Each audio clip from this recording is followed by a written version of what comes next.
nuevamente. Y bueno, dando un poquito el calor, a esta hora está un poquito más recio, pero yo les voy a pedir que pongan toda la atención posible, y agarren su bote de agua, porque la deshidratación también da sueño, ¿verdad?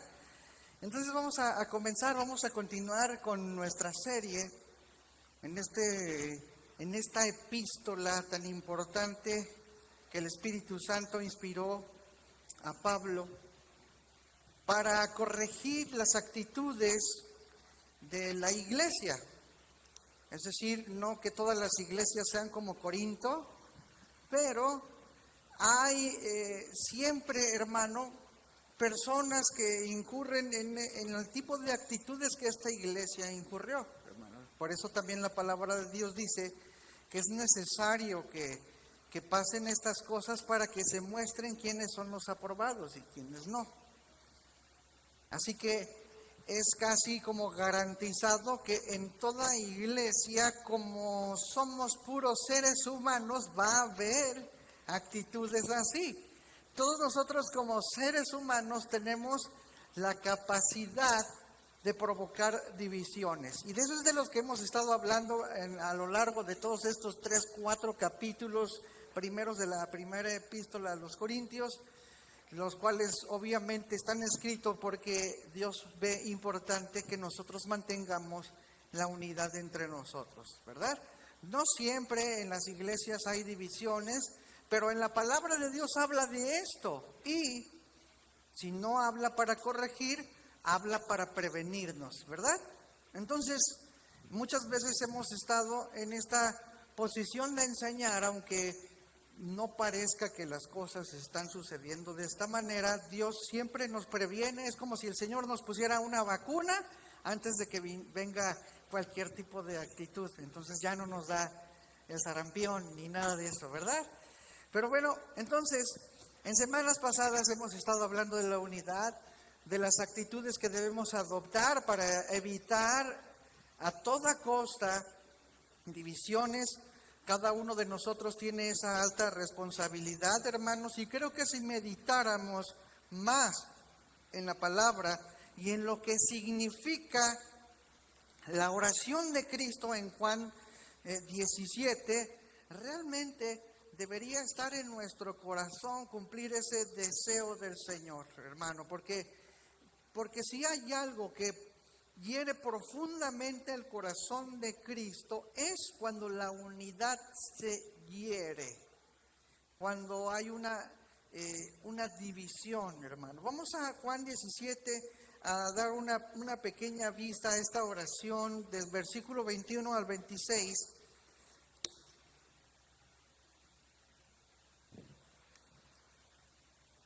¿Cuál es el deseo del Señor Jesucristo en esta oración tan grande registrada en las Escrituras? Dice, para que todos sean uno, como tú, oh Padre, en mí y yo en ti. Que también ellos sean uno, y luego dice, en nosotros, para que el mundo crea que tú me enviaste. ¿Sí? O sea, es un deseo tan profundo del Señor, que no solamente se remite a decir que ellos estén unidos, sino de que ellos estén unidos en mí, así como yo estoy contigo, y que ellos sean uno con nosotros. Imagínate ese deseo ferviente. A fin de cuentas, hermano, la salvación, la redención, la muerte del Señor Jesucristo, el derramamiento de su sangre para limpiarnos fue para reunirnos con Él, para que ese velo que nos dividía del lugar santísimo se rompiera y que nosotros pudiéramos tener acceso a Dios y estar juntamente con Él. Ese era el deseo del Señor cuando Él estaba orando, pidiendo al Padre que pudiera reunirlos nuevamente con Él. Y luego dice el versículo 22, la gloria que me diste, yo les he dado, para que sean uno, así como nosotros somos uno. Yo en ellos y tú en mí, para que sean perfectos en unidad, para que el mundo conozca que tú me enviaste y que los has amado a ellos como también a mí me has amado. Fíjate, hermano, el versículo 22 dice, la gloria que me diste. ¿Quién le dio esa gloria al Señor Jesús? El Padre. Y dice, yo les he dado. ¿Qué nos dio el Señor Jesús? Gloria, hermano. Para que sean uno, dice, así como nosotros seamos uno, yo en ellos y tú en mí, para que sean perfectos en unidad, para que el mundo conozca que tú me enviaste. Hermano, la unidad de la iglesia es un tremendo testimonio para el mundo. Y que los has amado a ellos como también a mí me has amado. Luego dice, Padre, aquellos que me has dado, quiero que donde yo estoy, también ellos estén conmigo, para que vean mi gloria que me has dado. Nuevamente, hermano, la gloria de Dios se manifiesta en la unidad de su pueblo. Porque me has amado desde antes de la fundación del mundo. Padre justo, el mundo no te ha conocido, pero yo te he conocido, y estos han conocido que tú me enviaste, y les he dado a conocer tu nombre, y lo daré a conocer aún, para que el amor con que me has amado esté en ellos, y yo en ellos. Fíjate, qué deseo tan tierno del Señor, tan dulce, que hermano, si tú piensas que no hiere al Señor nuestras actitudes, o la manera de conducirnos dentro de la congregación con nuestros propios hermanos, no lo hiera su corazón, hermano. Pero bueno, la cosa no se queda solamente en la congregación, en la cuestión de la unidad y de la madurez o de los hermanos de la iglesia, hermano, también especifica la unidad de pensamiento y de conducta en quienes presidimos, en quienes conformamos el grupo ministerial, a quienes nos ha delegado un servicio para la iglesia.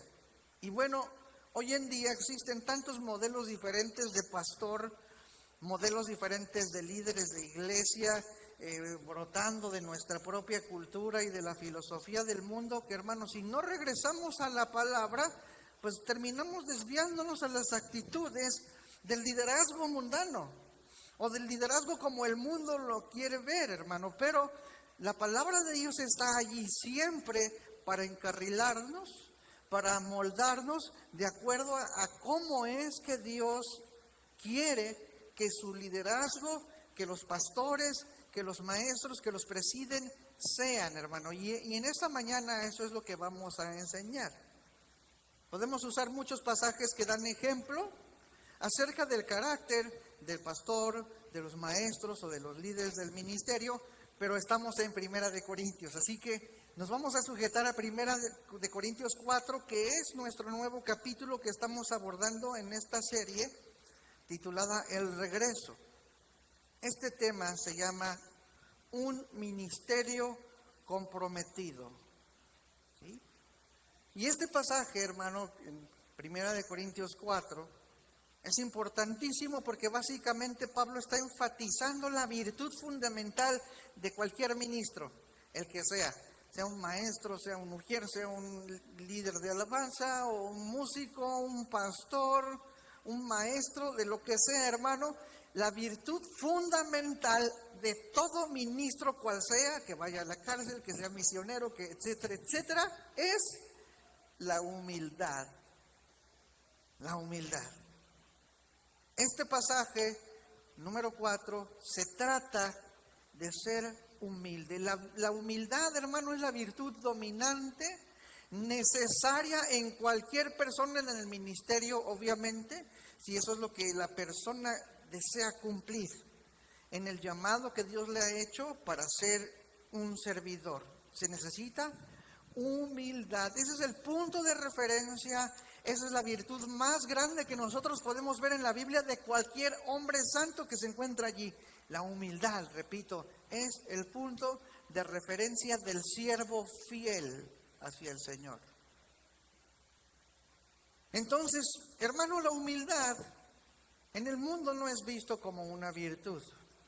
No es lo que la cultura enseña, no es lo que nuestra nuestro sistema de pensamiento mexicano nos diría. De por sí vivimos, hermano, en un sistema mundial que no desea ni siquiera ni requiere humildad de ninguna parte, en donde la religión tradicional nos enseña el elitismo de la jerarquía, pero en general en todas partes no se ve humildad precisamente, es más, se considera como un defecto o como una debilidad.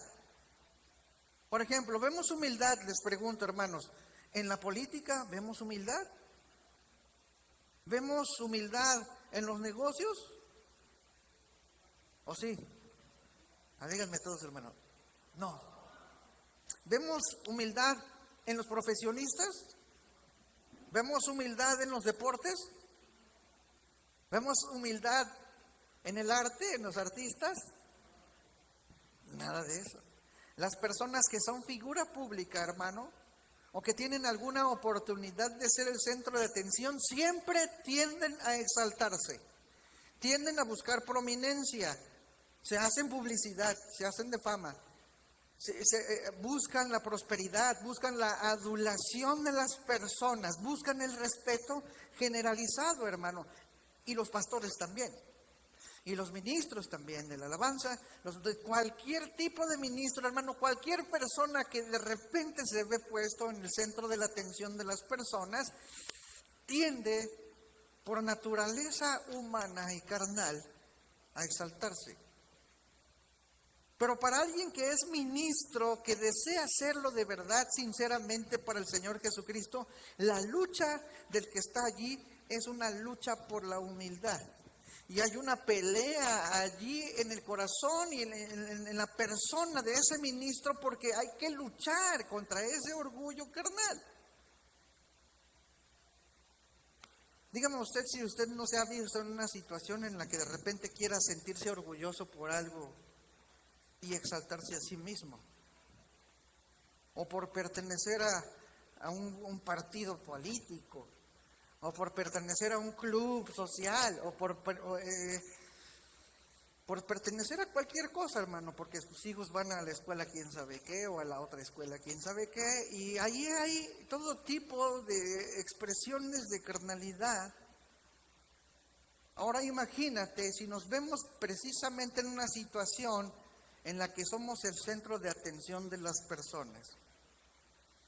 Pero hermano, como siervos del Señor, tenemos que buscar lo que nos humilla, no lo que nos alcanza, no lo que nos exalta, porque eso es lo que el mundo espera, lo que el mundo busca, que se le exalte.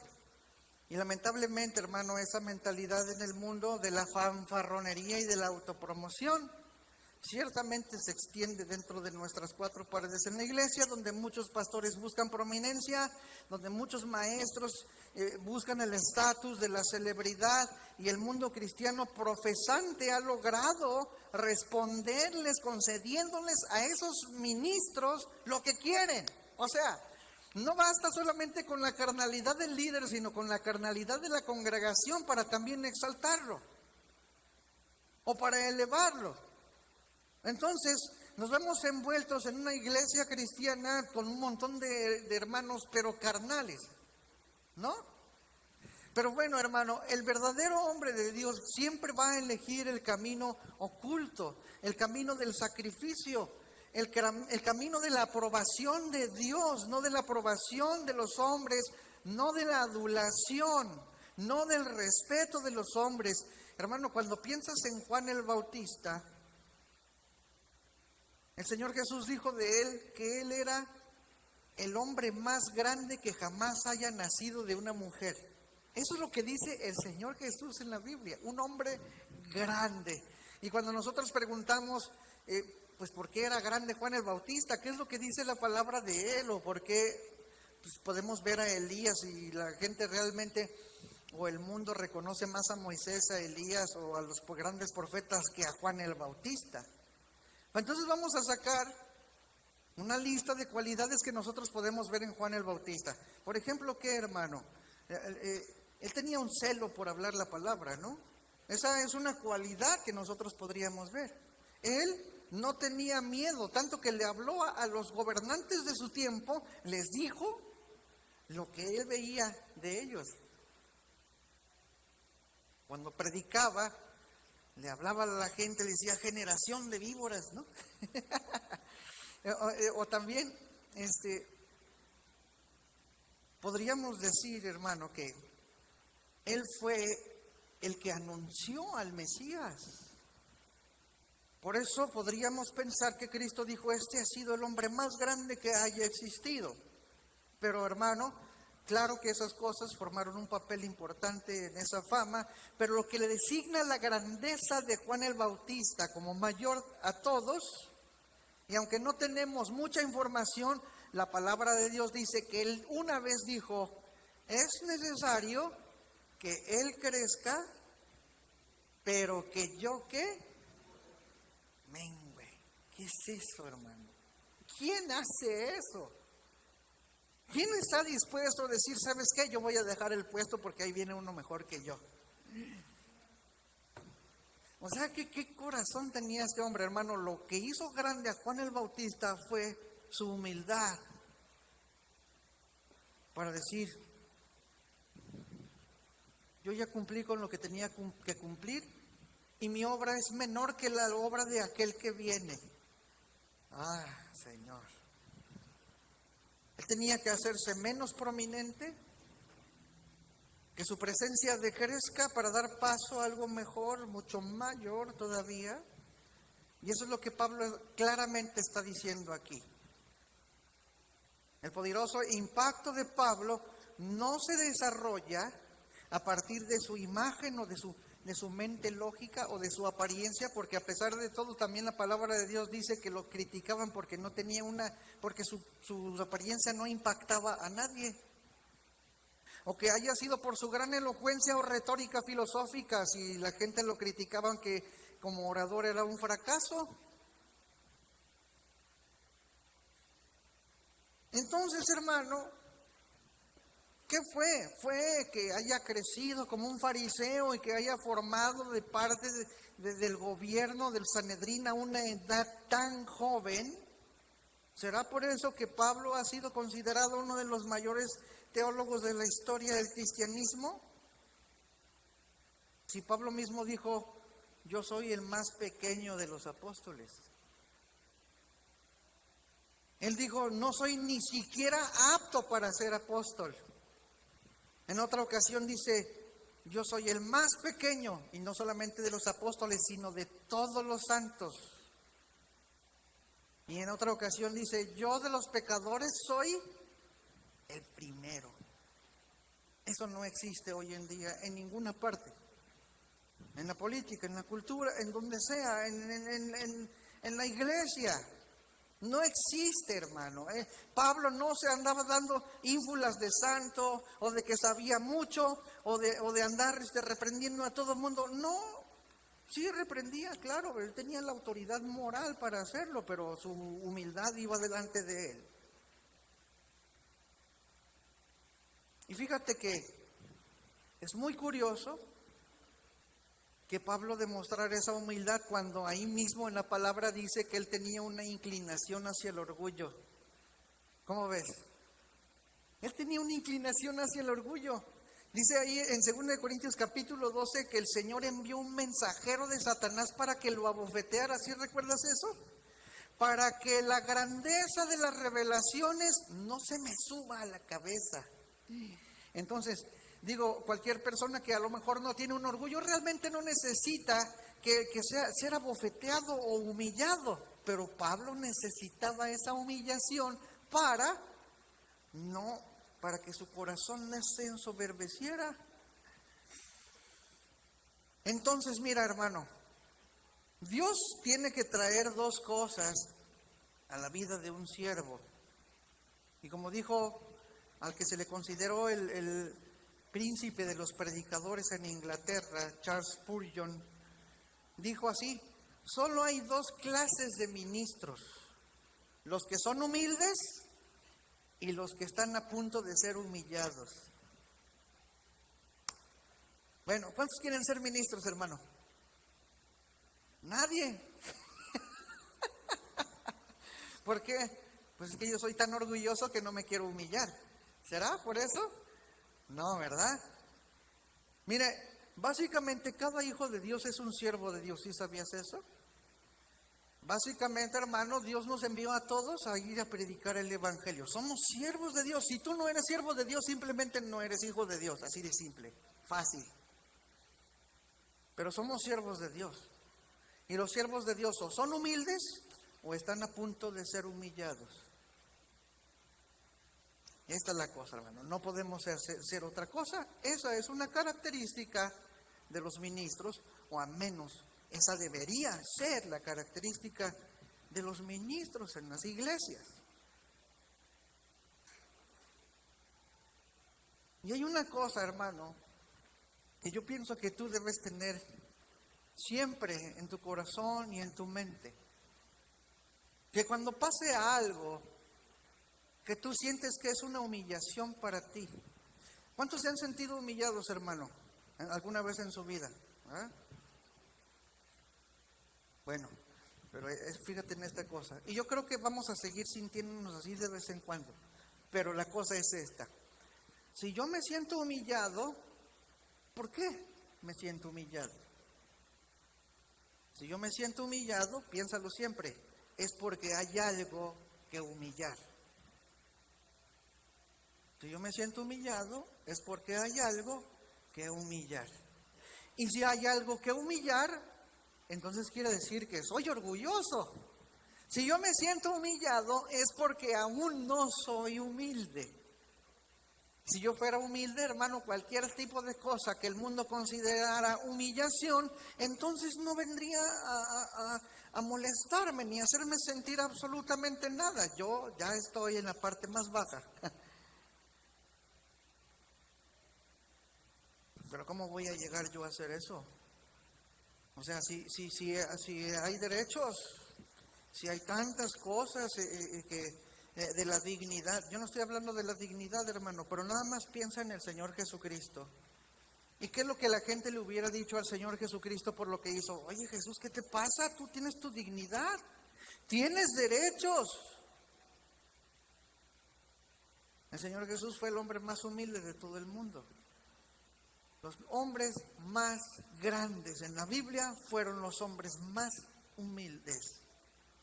Por eso no cabe la idea, hermano, de que los ministros o los representantes de la palabra del Señor tengan una actitud arrogante en cuanto a lo que hacen, o ante su servicio que presentan ante la congregación. Entonces, los corintios estaban haciendo todo lo contrario, estaban exaltando a sus favoritos. No, yo soy de Pablo, no, yo soy de Apolos, no, yo soy de Cefas. Justo lo contrario, exaltando. Y bueno, eso es parte de la congregación, que exalta o denigra o degrada a sus líderes. Pero ¿qué tal si los que estamos en ese juego de exaltarnos somos nosotros mismos, los líderes, los ministros? ¿Qué tal si nosotros somos los que cometemos ese error? Levantar nuestra propia prominencia, nuestra propia exaltación. Entonces empezamos a dividir la congregación y empezamos a competir unos entre otros. Pero la palabra de Dios dice, pues ¿qué? ¿Pablo fue crucificado por ti? ¿O fuiste bautizado en el nombre de Pablo? O puedes ponerle el título que tú quieras, ¿no? ¿El pastor Benjamín fue crucificado por ti? ¿O fuiste bautizado en el nombre del pastor Benjamín o del pastor quien haya sido, hermano? No. Cristo fue crucificado y fuimos bautizados en el nombre de Cristo, ¿verdad? Bueno, capítulo 3 de 1 Corintios, versículo 1 dice, no pude hablaros como espirituales, corintios, sino como a carnales, como a niños en Cristo. Les di a beber leche y no vianda, no comida sólida. ¿Por qué? Porque no podían entender que somos simples seres humanos.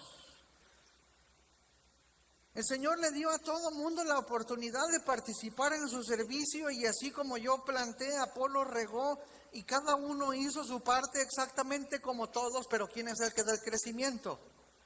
Dios. ¿La gloria para quién es? Así que ni el que riega ni el que planta son algo, sino Dios que da el crecimiento. Es decir, los dos son exactamente lo mismo. Y los dos son exactamente lo mismo que ustedes. Es decir, los líderes, los maestros, los directores de ministerio o los servidores de la iglesia, somos exactamente igual que ustedes. Tenemos una dignidad, tenemos una honra como seres humanos, como hermanos, como creación de Dios, como imagen de Dios. Pero ahí está. Entonces, ¿por qué, hermanos corintios, exaltan a uno y degradan a otro? Si Dios va a recompensar a cada uno de acuerdo haga su obra. Y cuando estemos delante del Señor, el Señor va a aprobar la obra de cada uno. Y si edificamos con oro, plata, piedras preciosas, madera, heno u hojarasca, la obra de cada uno será aprobada por el fuego. ¿Y quién es el que va a juzgar entonces? ¿La congregación o Dios? Dios, ahí está. Entonces, ni la exaltación ni el juicio le corresponde a nadie, a ninguno, hermano. Si la congregación lo hace, la palabra le llama carnal. Y si los ministros lo provocamos, también somos carnales, ¿o no? Al final del capítulo 3, ahí en el versículo 21, dice: nadie se gloríe en los hombres, nadie, hermano, porque todo te pertenece. Porque ¿por qué te aferras a un maestro si tienes tantos maestros y tanta riqueza que tomar de ellos? Así como ellos todos son tuyos, el mundo es tuyo. La vida, la muerte es tuya. El presente, lo porvenir, todo les pertenece. ¿Y qué quiere decir eso, hermano? Que nadie tiene más que el otro porque todo es de todos. Así como dice 1 Corintios capítulo 3. Ahora voltea con tu hermano y dile así: todo es tuyo.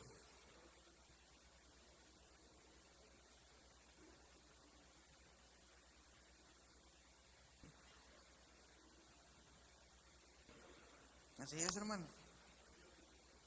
Y ustedes, y ustedes son míos. Y yo soy de ustedes. ¿Verdad? Entonces aprovechen. Aprovechen, hermanos. Hay tantos hermanos. Mira, ¿cuántos amigos puedes tener? Tienes un montón de hermanos. Es que mi familia me abandonó. ¿Cuál? Aquí está. Todos son tuyos. Todos, hermano. Por eso siempre les digo, hermano, acércate al que no conoces, pregúntale su nombre e invítale un taco, ¿verdad? Para que lo conozcas más. Entonces, bueno, también dice la palabra: y ustedes son de Cristo y Cristo de Dios. Lo mismo que el deseo del Señor Jesucristo, para que ellos sean uno con nosotros.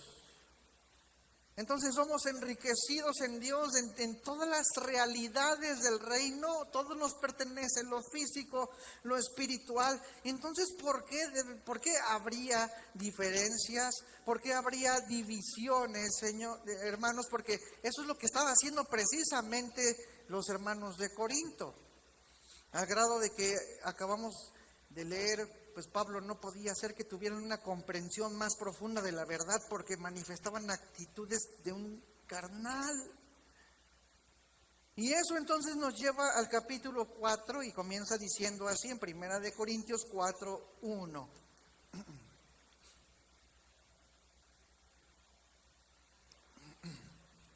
Así pues, téngannos los hombres, ¿por qué?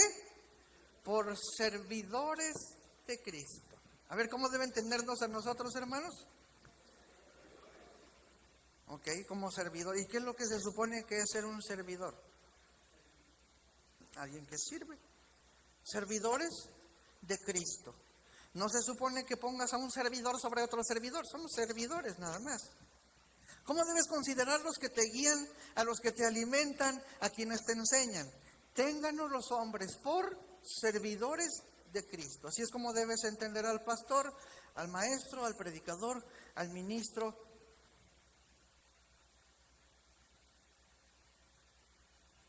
Y bueno, bajando ahí al versículo 13, hay una lista de características de las que Pablo va a hablar y que escribe y definen, hermano, la humildad del siervo. Somos siervos. Pablo estaba contento de ser un siervo y de recibir una mayordomía, dice, y administradores de los misterios. Y lo que se requería, hermano, lo que se requiere de un mayordomo es confiabilidad. ¿Cuántos, hermanos, le darían la confianza de cuidar toda su casa a un extraño? Que diga, ¿sabes qué? Tú vas a ser el mayordomo de la casa. Tú vas a cuidar todo, vas a cuidar la misma casa. Y voy a poner a gente a tu cargo para que la gente haga lo que tú les designes hacer en sus trabajos. ¿Sí? Entonces, ¿a quién agarrarías por mayordomo, hermano? Sino a una persona a la que tú le vas a confiar algo y esperas recibir algo. Fidelidad, hermano. Entonces, una persona fiel, primeramente, necesita ser humilde. Y bueno, la palabra servicio, hay muchas palabras en el griego que se traducen al español como siervo.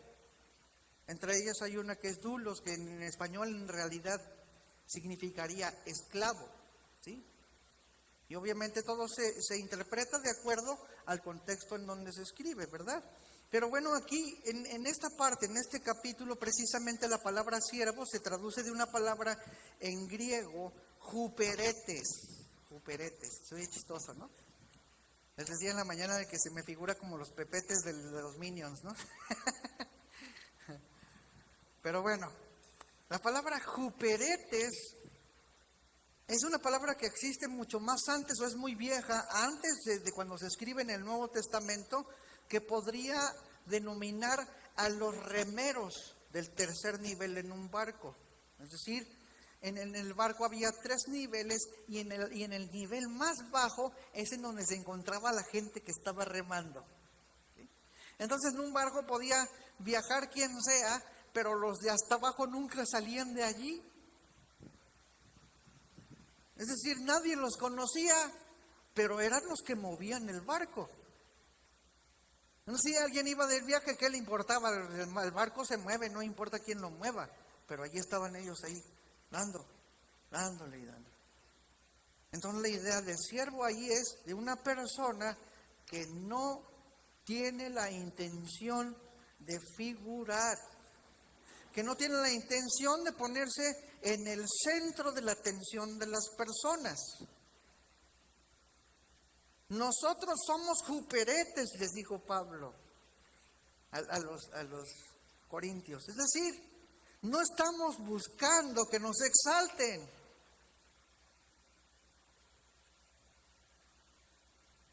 Estamos en el nivel más bajo y todavía nos quieren humillar más. Fíjense, hay 2 facetas allí, ¿no? Porque debe haber un equilibrio en el pensamiento de quiénes son los que los presiden. Siempre, hermano.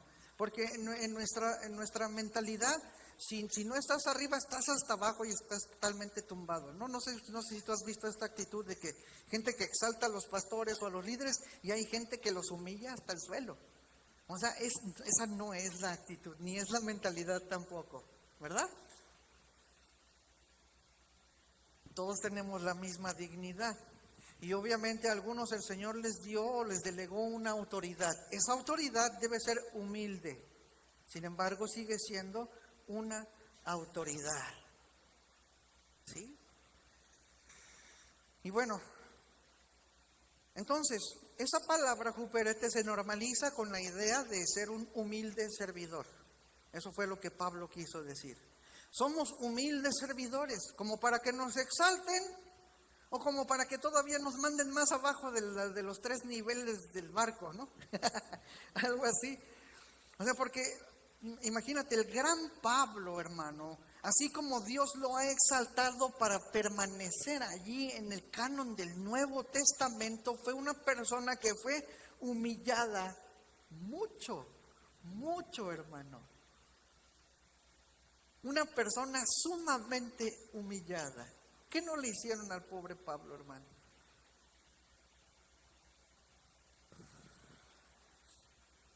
¿Ustedes recuerdan a Moisés? Lo que dice la palabra en Números 12, 1 al 3.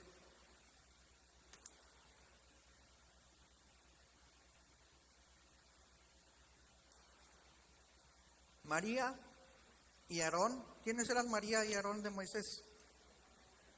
Sus propios hermanos, ¿no? Dice, hablaron contra Moisés a causa de la mujer cusita que había tomado, porque él había tomado mujer cusita. Y dijeron, ¿solamente por Moisés ha hablado Jehová? ¿No ha hablado también por nosotros? Y lo oyó Jehová. Entonces, ¿por qué lo criticaron a Moisés, sus hermanos? Pues porque se casó con una mujer morenita. Mi hermano, y las situaciones en la iglesia, la gente puede criticar por la más mínima cosa, por lo que sea. Y luego dice que Dios escuchó lo que ellos dijeron. Y Números 12, 3 dice, y aquel varón Moisés, dice, era muy manso, más que todos los hombres que había, ¿sobre dónde? Sobre la tierra, hermano. Entonces, estamos hablando de Moisés, el cual la palabra dice es el hombre más humilde que existiera en ese tiempo. ¿Cómo ves, hermano? Y ahora, eso quiere decir que la gente no debía tomar en cuenta a su líder Moisés porque él era súper humilde. Entonces la gente que ve a la gente humilde como que se ensañan con ella, ¿o no? Pero si el Señor puso a esa gente porque es humilde precisamente y se rebelan en contra de esa persona y dice, Dios los oyó. ¿Y qué le pasó a Aarón y a María? Les salió lepra, hermano, ¿verdad? Entonces, necesitamos tener un concepto correcto lo que es un ministro, hermano. No para elevarlo, para ponerlo hasta allá, hasta el cielo, decir, no, este es mi chicho, este es mi gallito en el cual yo confío. No, ni así, ni tampoco, este es un servidor de tercera. No, o sea, sí entienden cómo es la cosa, ¿no? No, la humildad está puesta porque ustedes tienen que tomar el ejemplo de eso y también ser humildes, como el Señor nos pidió a todos, ¿no? El maestro, hermano, el predicador no es un ángel del cielo para exaltarlo, pero tampoco es un objeto de burla y de falta de respeto, ¿verdad? Cuando Pablo dice que lo consideres un humilde siervo de Cristo, no está implicando que por eso le tengas poca estima. De hecho, la palabra dice todo lo contrario, tener en alta estima a los que os presiden, si lo hacen bien. Comparte con el que te expone, con el que te enseña lo mejor también, ¿no? Y eso fue, lo que hicieron mal fueron los hermanos de Moisés, para variar, hermanos, ¿no? Y bueno, el Señor Jesús mismo utilizó esa palabra, juperetes, para denominar a sus discípulos. ¿Cuántos son discípulos del Señor Jesucristo? ¿Cuántos son juperetes? También levanta la mano, hermano. Porque si el Señor le dijo a los discípulos juperetes, los siervos, entonces ¿qué somos? Juperetes. ¿Sí? Somos remeros del tercer nivel abajo. Todos. Yo, tú, es decir, somos iguales, hermano. ¿Sí? ¿Qué es Apolos? Dice Pablo. ¿Qué es Pablo? Humildes servidores, como todos ustedes. En el versículo 8 del capítulo 3 dice, ni el que planta ni el que riega son una misma cosa. Pero dice, son algo, son exactamente lo mismo. Y luego dice, cada uno va a recibir la recompensa según su propio trabajo. Somos compañeros de trabajo de Dios. En otras palabras, ninguno está por encima de otro. En honra y en dignidad. Es obvio que hay quienes presiden, repito, dirigen, tienen la autoridad para ejercer ciertas responsabilidades sobre otras personas, sí. Pero en esencia es la humildad en el ministerio. Lo que sí sería incorrecto es que quien no es autoridad quiera sobreponerse a la autoridad, ¿verdad? Eso sí sería incorrecto. Si nos fijamos en el capítulo 9, hermano, de 1 Corintios, ahí en el versículo 16, fíjate lo que Pablo dice allí. Porque enseñar las buenas noticias, palabra de Dios para todos, hermanos. Esta es versión palabra de Dios para todos, 1 Corintios 9, 16. Dice, porque enseñar las buenas noticias no es motivo para que me llene de orgullo. O sea, si me dieron a mí el púlpito para predicar, ¿por qué me tengo que enorgullecer? Si a mí me dieron el micrófono para cantar, ¿por qué me voy a enorgullecer? Si me dieron una responsabilidad o un ministerio, ¿por qué me voy a enorgullecer? Dice la palabra, es solo mi obligación. Si cualquier ministro entiende su llamado, entiende que no ha sido llamado para ser exaltado o para tener un lugar privilegiado, sino porque es nuestra obligación. Y luego dice, y pobre de mí si no lo hago. Esa expresión me da mucha curiosidad. ¿Cómo dice Pablo? Pobre de mí si no lo hago. Dice el versículo 17, y si hago este trabajo por mi propia voluntad, entonces merezco una recompensa, pero no lo he escogido yo. Uy, Pablo, ¿no? Dice, sino que es una obligación que se me ha dado. Básicamente lo que está diciendo Pablo ahí es, yo hago esto no por mi propia voluntad. ¿Cómo ves, hermano? Dios me impuso esto. Y ¿sabes qué, hermano? Que en la historia de muchos líderes, y sigue sucediendo todavía, que muchos ministros de la iglesia no esperaban ser lo que son. Y si tú me preguntaras a mí hace 20 años si yo quería ser pastor, adivina qué te hubiera dicho. Mira, te voy a decir lo que voy a decir. Ay, nada que ver, no quiero. En realidad, hermano, o sea, yo viví toda mi vida como cristiano viendo pastores sufriendo. Entonces cuando a mí me decían, oye, tú como que tú tienes ahí una cosa ahí, porque también toda la familia, tíos, primos, un montón de pastores en la familia. Entonces ya nada más faltaba yo.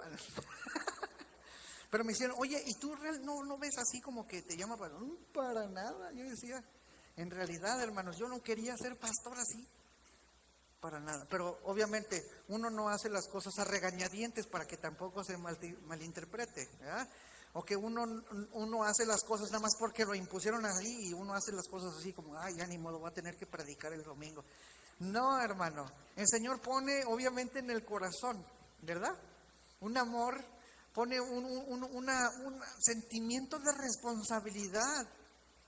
Cuando ves que las cosas no salen bien o que estás viendo que alguien está haciendo mal, tú quieres meter las manos, pero no eres nadie para hacerlo.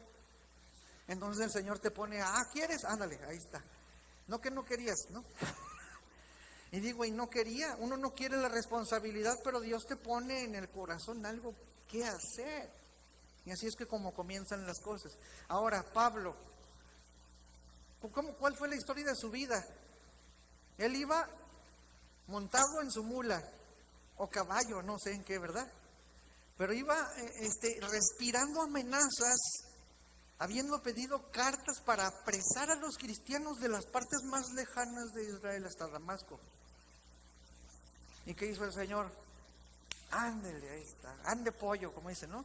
Y le tumbó su caballo y le dijo, ¿por qué me persigues? Y dice, levanta las manos Pablo y dice, dime qué es lo que tengo que hacer. Le dijo, ve para allá, ahí va a haber un hombre que te va a decir todo lo que tienes que hacer. Y ahí está el profeta, y el profeta, el Señor Jesús le dice, aquí te voy a mandar a un hombre que yo he preparado y que he lo he elegido para que sufra mucho por mi evangelio.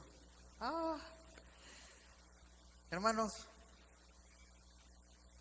¿a quién de ustedes los eligió el Señor para sufrir? Si tú piensas que el Señor te ha llamado para un ministerio, bueno, todas esas cosas implican un sufrimiento. Hay un precio que pagar. Y el sufrimiento, hermano, humilla. Y si humilla, todo ministro tiene que ser humilde.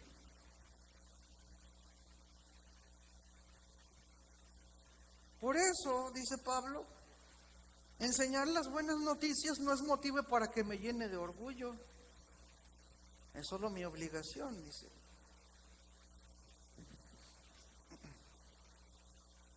Entonces está diciendo, no merezco ningún crédito por predicar. ¿Por qué presumiría si yo no lo quería?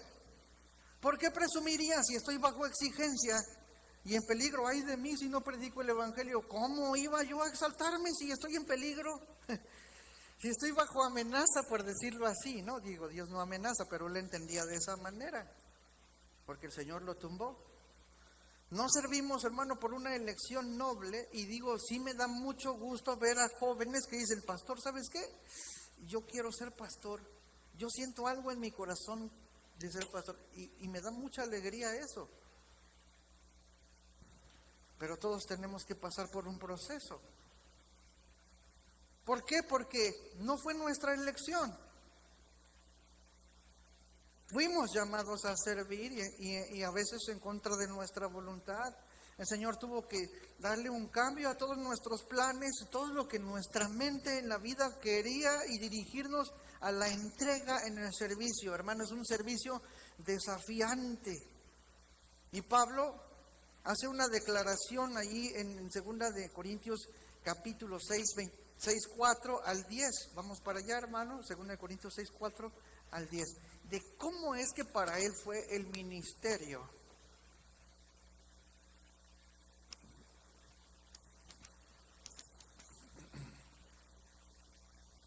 Y no estar ahí sentado jugando solitario en la computadora, ¿verdad?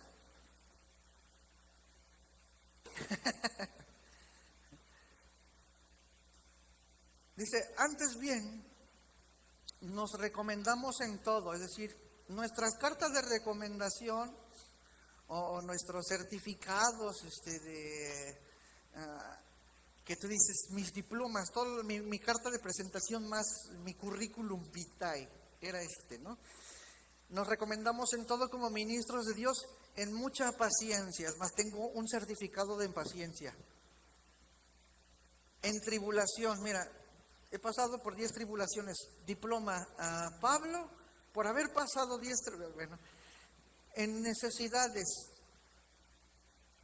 en angustias, en azotes, en cárceles. Él lo decía con toda la experiencia, en tumultos. Perdón, sí, gracias. No, gracias, hermano, muchas gracias. En tumultos, ¿qué nos quedamos? En trabajos, en desvelos, en ayunos, en pureza, en ciencia, en longanimidad, es decir, una paciencia extrema, en bondad, en el Espíritu Santo, en amor sincero, en palabra de verdad, en poder de Dios, con armas de justicia a diestra y a siniestra, por honra y por deshonra, por mala fama y por buena fama, como engañadores, pero veraces, como desconocidos, pero bien conocidos, como moribundos, mas he aquí vivimos, como castigados, mas no muertos. Pablo lo apedrearon en una ocasión que casi se muere. Todos pensaron que ya estaba muerto y ahí lo dejaron. Como entristecidos, mas siempre gozosos, como pobres, mas enriqueciendo a muchos, como no teniendo nada, mas poseyéndolo todo, hermano. ¿Qué nos espera a nosotros como ministros? Y además, en este tiempo, ¿cuál ha sido nuestro sufrimiento, hermanos? ¿Qué tanto hemos sufrido por el Señor Jesucristo? Que te digan aleluya, o que te confundan con atalayo, o así, que dices, no soy atalayo, soy aleluyo. Ajá. ¿Qué te azoten en la puerta si es que vas a evangelizar? Que te rechacen el evangelio si les predicas sus 15 minutos y dijiste, ya se tiene que convertir ya y no lo lograste. No, hermano, hay que hacer discípulos. ¿Qué hemos sufrido, hermano? ¿Cuál ha sido nuestra humillación? Le huimos al qué dirán, le huimos a sentirnos menos que la demás gente, hermano. Si realmente la humillación es la que nos exalta, ¿sí sabías eso? Y se humilló a sí mismo y Dios le dio un nombre que es sobre todo nombre, hermano. Considera, hermano, tu vocación como una privación. Él tuvo que renunciar prácticamente absolutamente todo. Pablo tuvo que renunciar prácticamente a todo para ser este siervo del Señor. Moisés tuvo que renunciar prácticamente a todo para ser este siervo de este Señor. Y todos los hombres. Y María tuvo que renunciar a su juventud. Y José tuvo que renunciar a su dignidad. Los discípulos tuvieron que renunciar a sus profesiones. ¿A qué hemos renunciado nosotros?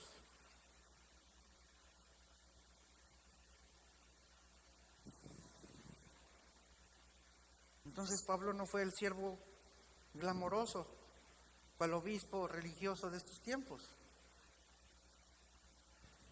Y hermano, esa palabra el siervo, en muchas denominaciones utilizan la palabra siervo como si fuera un título. Ahí viene el gran siervo del Señor, ¿no? O sea, ahí viene el gran cuperete, ¿no? ¿O no es como incongruente? Ahí viene el gran remero del Señor. No, remero es un remero, es alguien que está abajo, que no se conoce. Y siervo sigue siendo siervo. Ahí está. Y bueno, siervo humilde. Y agrega otra cosa ahí a sus cualidades, hermano, en 1 Corintios capítulo 4, versículo 1. ¿Qué más dices? Téngannos como siervos de Dios. ¿Y luego qué dice? Ahí cuando llegues. ¿Y qué? Y administradores de los misterios de Cristo, de Dios. Entonces el papel que desempeña el siervo del Señor, una responsabilidad muy grande. ¿Sí? ¿Qué es eso? Los misterios de Dios. Los misterios de Dios, hermanos, son aquellas cosas que hasta cierto tiempo no habían sido reveladas por Dios. Es decir, el Evangelio es la revelación de Dios. El Evangelio es el que le da la luz a las personas que no saben cómo es que Dios quería que los seres humanos regresaran a Él para conformar el reino que Dios tenía planificado desde antes de la fundación de este mundo. El Evangelio, hermano, son los misterios de Dios. En la revelación, hermano. Entonces, si la palabra de Dios dice que para el mundo no puede entender las cosas que son del Espíritu de Dios porque para él son locura, y no puede entenderlos porque se tienen que discernir espiritualmente, ¿cómo van a escuchar? ¿Cómo van a acercarse al mundo de la verdad acerca de Dios si no pueden acceder a ella por ellos mismos? Bueno, por eso la palabra de Dios dice que el ministerio es una respuesta a esa pregunta. La iglesia es una respuesta a esa pregunta. ¿Cómo van a ver ellos, hermano, a Cristo? La iglesia es el cuerpo de Cristo. Ustedes son la luz y la sal. La luz del mundo, la sal de la tierra, no la luz del mundo aquella, ¿verdad? No, verdadera luz del mundo. ¿Cómo los hombres pueden ver la luz? Porque tú se las tienes que presentar.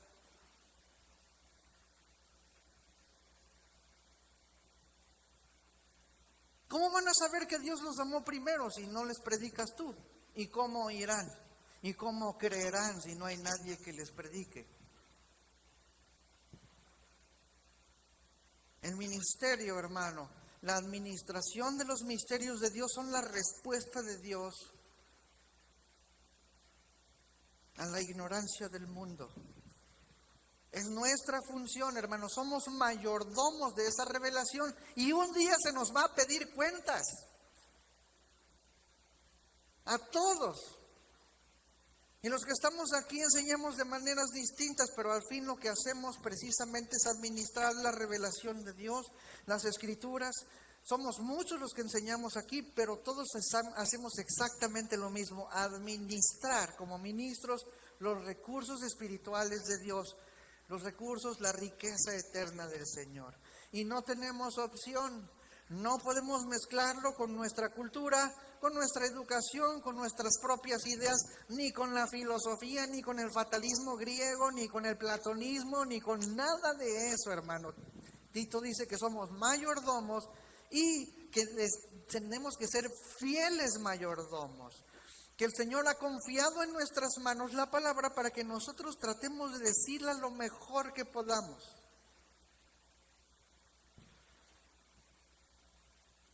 Por eso es necesaria la disciplina, hermano, de quien enseña, que estudie.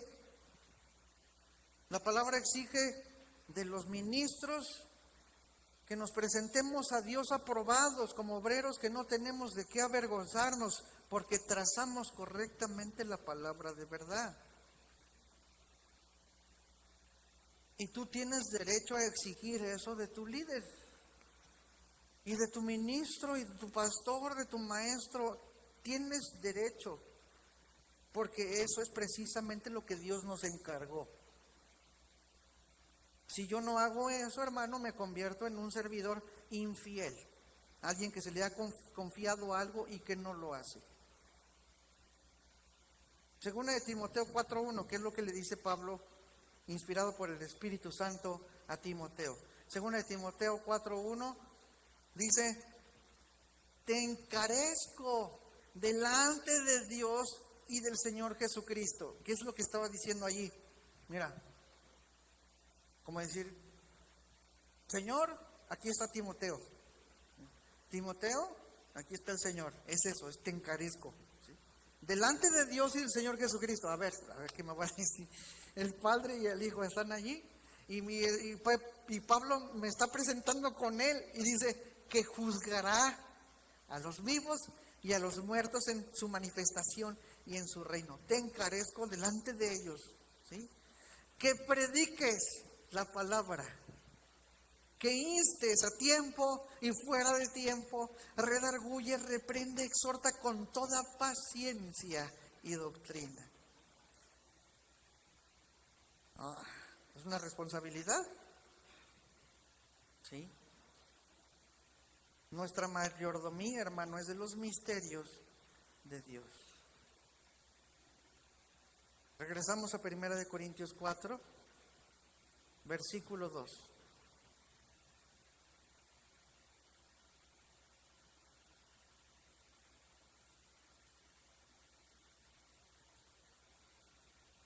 Y dice: ahora bien, se requiere de los administradores que cada uno sea hallado, ¿qué?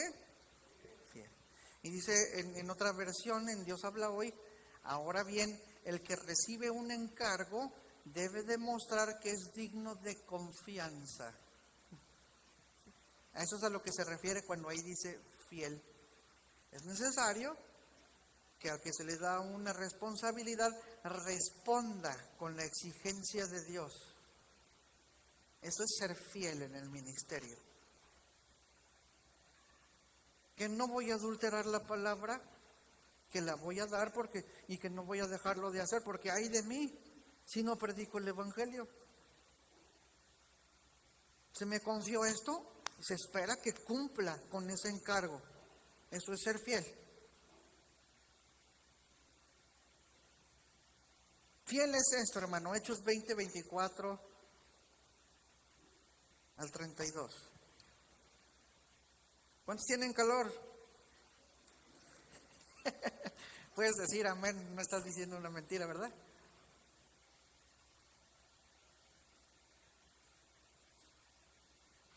Algunos me dicen, oye, ¿y por qué usas saco y eso? Cuando hace tanto calor. Y yo les digo, pues antes muerto que sencillo. No es cierto. No, no es cierto. Estoy acostumbrado, hermano. Ahora sí que yo me siento como que si tuviera un refri abajo del saco. Me siento más hermético y ustedes están sudando y yo estoy bien a gusto. No sé, hermano, nada más lo digo por sacarlos de calor, ¿verdad? Pero bueno, dice Hechos 20, 24.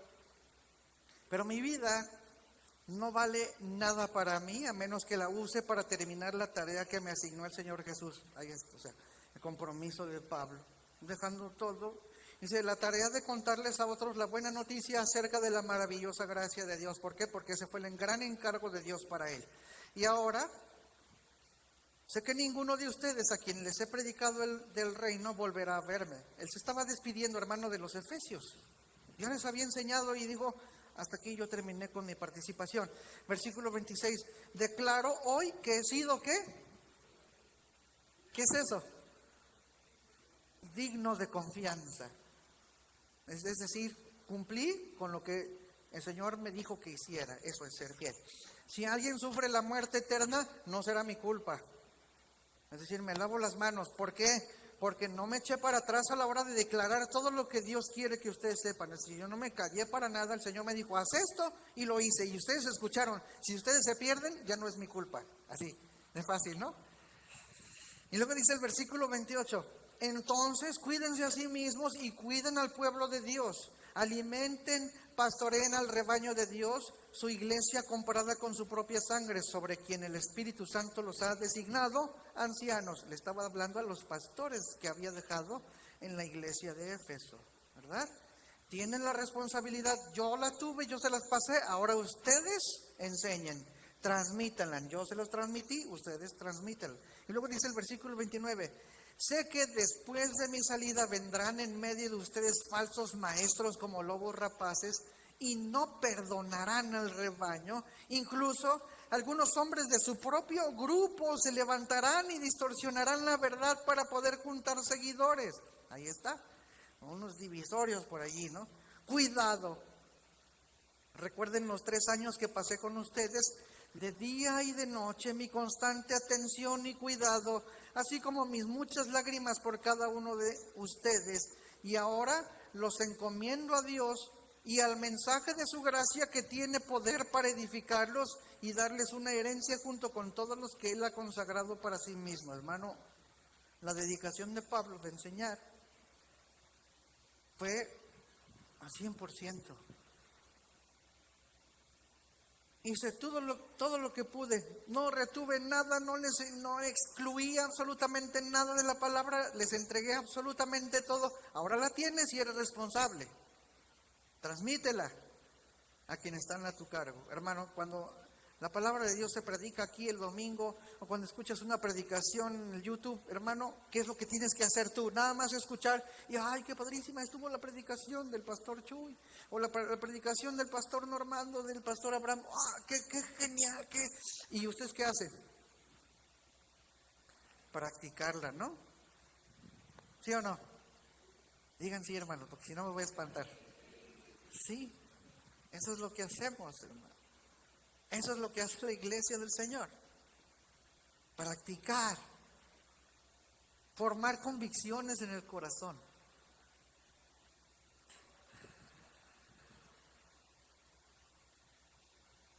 Y luego 1 Corintios 4, 3 al 5, continuando con nuestro pasaje, dice, versión palabra de Dios para todos.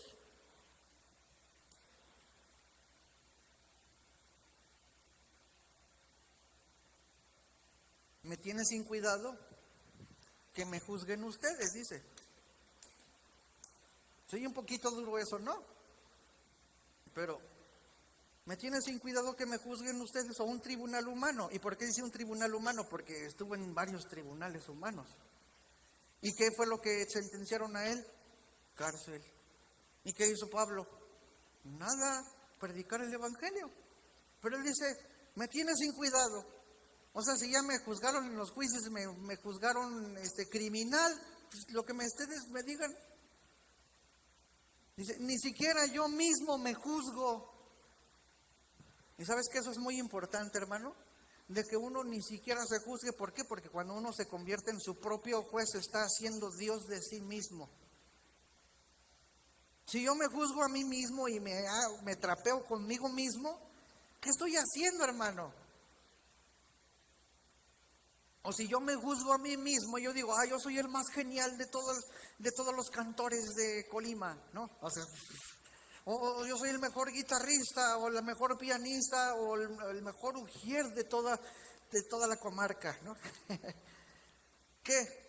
Me estoy convirtiendo en Dios. ¿Quién me va a juzgar? ¿Yo mismo? Yo me puedo juzgar de una manera y exaltarme o trapearme conmigo mismo, pero el que me va a juzgar es Dios a final de cuentas.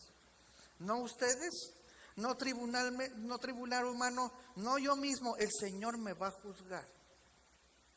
Entonces dice el versículo 4, hasta donde yo sé, no he hecho nada malo, pero no por eso soy inocente. Es decir, yo puedo mismo estar, no darme cuenta. Por eso David en sus oraciones decía, Señor, examina mi corazón y ve si en mí hay camino de maldad. O sea, hay cosas que en nuestra vida se nos esconden, pero el deseo de cada uno debería ser, Señor, por favor, que no haya nada que te esté ofendiendo en mi corazón, aunque yo no me dé cuenta. Pero que sea Él el que me juzga y no yo. ¿Verdad? Por eso dice el versículo 4 al final, el Señor es quien me juzga. 5. Por eso les aconsejo que no juzguen antes de tiempo. Esperen a que el Señor venga. Él iluminará todo lo que está en la oscuridad y descubrirá las intenciones del corazón. En ese momento Dios dará a cada uno la alabanza que se merezca.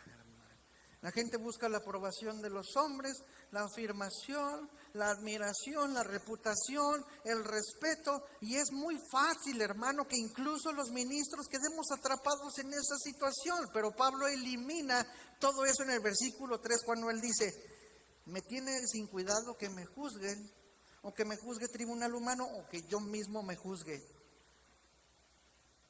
Esfuma todo lo que yo pueda pensar de mí en cuestión de exaltación.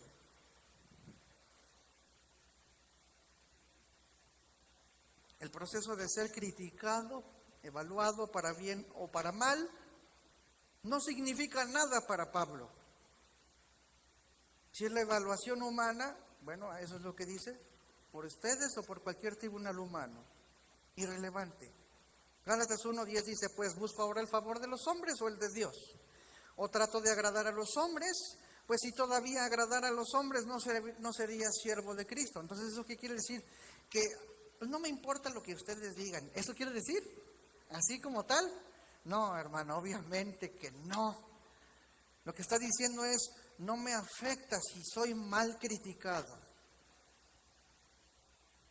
El Señor me va a juzgar. Y si el Señor me va a juzgar, pues más vale que yo me porte bien con todos ustedes. ¿O no? No, como que yo diga, yo soy sangrón por naturaleza, pues que se te quite lo sangrón. Pues sí, yo soy un pastor sangrón.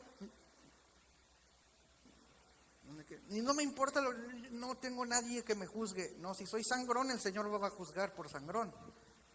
Entonces yo tengo que dejar ser sangrón, de ser sangrón. O lo que sea que yo sea, hermano. Al contrario. No me engancho conmigo mismo, siendo el juez de mi propia vida. Proverbios 21:2 dice, todo camino del hombre es recto en su propia opinión, pero Jehová pesa los corazones. Así que yo no me voy a juzgar a mí tampoco, ni me voy a dar ideas de lo que yo soy. No quiero eso, hermano. Es más, dile a tu hermano que está a tu lado, no quiero eso. No quiero tener una opinión propia. No me voy a evaluar a mí mismo, hermano, que el Señor te evalúe. Tú no tienes el veredicto final sobre tu propia vida. ¿Por qué? Porque uno siempre carga los dados a su propio favor. Es parte de nuestra tendencia caída. Señor, líbrame de mi propio juicio. Así que no juzguéis nada antes de tiempo, dice el Señor. Dios es el que va a manifestar las intenciones de los corazones. El Señor es el que aclarará, también dice, lo oculto de las tinieblas y manifestará las intenciones del corazón. Entonces, hermano, el ministerio es una lucha por la humildad. Mientras todo el mundo lucha por la prominencia y escala sobre la espalda de otro, las personas que sirven al Señor luchan por todo lo contrario, por la humildad. Es una lucha en contra de la carne, una lucha en contra de tu tendencia a sobreestimar tu propio valor, tu propia pureza, tu propia santidad, tu propia integridad, hermano. Jamás obtendrás el veredicto justo de una fuente humana o de ti mismo. Repito, no significa que no debas mostrar respeto y honor. Debes respetar a los que están sobre ti. Pero en cuanto a enfrentarlos entre sí o a clasificarlos entre ellos de alguna manera humana, no tenemos el derecho de juzgar. De ningún predicador, de ningún pastor, hermano. No deberíamos buscar esas comparaciones, ¿verdad? Entonces, esperamos, hermano, que cada uno de los que te servimos crezcamos y seamos fieles administradores del Señor con un corazón humilde. Estamos muy lejos de lograrlo, hermano,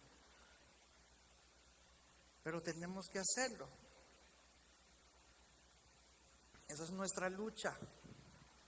Luchar contra la carne, contra las intenciones de las personas que nos elevan, que nos comparan, que nos juzgan, que nos denigran.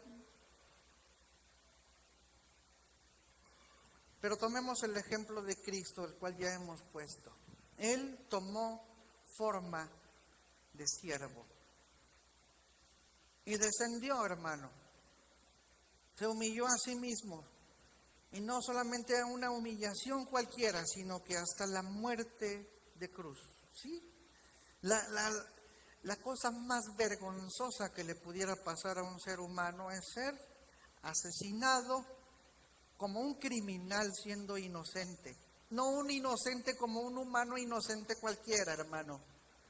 Si pensamos en la inocencia de Cristo, deberíamos pensar en la inocencia de un niño.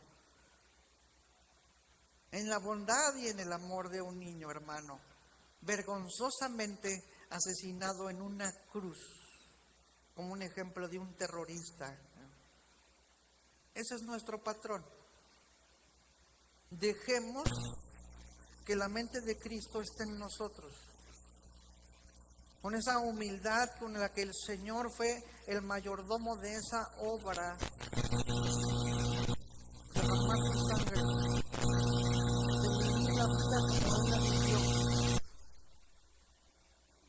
Necesitamos experimentar el poder de la cruz, no solamente conocerlo, hermano. Necesitamos en nuestra vida reflejar la humildad de la imagen de Cristo, la cual se está formando en nosotros. Y ojalá que las humillaciones que nos toquen, hermano, nos hagan más como Cristo. Amén. Vamos a ponernos de pie.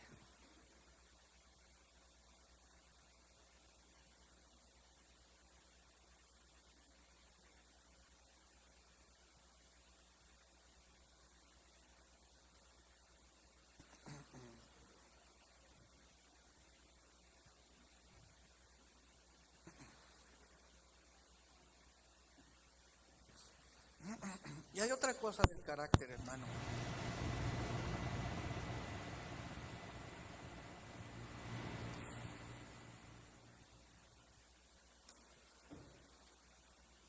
La autocompasión. La autocompasión también es orgullo, aunque se oiga como que esto es lo contrario. Tener compasión de mí mismo no es otra cosa que orgullo. Seguir en la misma situación, pero haciéndolo ver como que, ay, qué injustos son. Y para algunos la cuestión de la injusticia es tan importante que en su vida siempre viven tristes, hermano, porque todo le hacen mal, todo pero no es otra cosa, hermano, más que orgullo. ¿Por qué no nos dejamos moldear por el Señor? Y si somos remeros del tercer nivel, ¿hasta dónde más abajo nos pueden poner? Ahí estamos, no hay más. Vamos haciendo la obra del Señor. Decía Pablo, tristes pero en gozo, debilitados pero en fuerza, atribulados pero no angustiados, en apuros pero no destruidos, ¿verdad? Esos son los servidores de Cristo, hermano.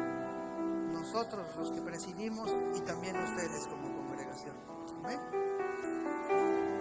Señor, te damos gracias, Padre, por tu palabra, por tu bondad,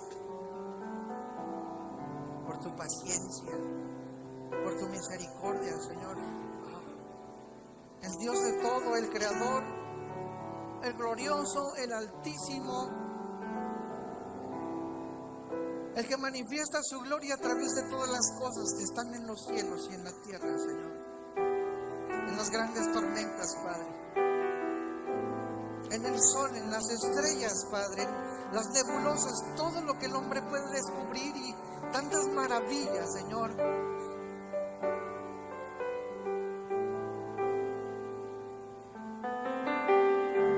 No escatimó ser igual a Dios como cosa que aferrarse. Y descendió a la oscuridad y al pantano de lo más sucio, Señor, para recuperar lo que se había perdido. Humillación tras humillación, Señor.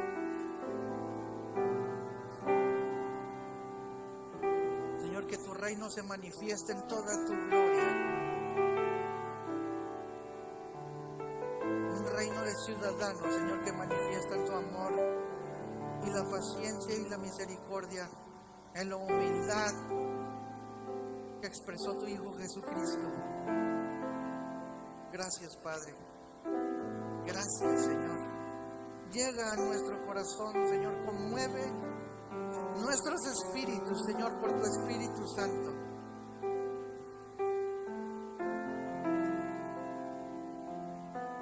Que tu nombre sea bendito y exaltado, Señor, y honrado por toda la eternidad. En el nombre de Cristo Jesús.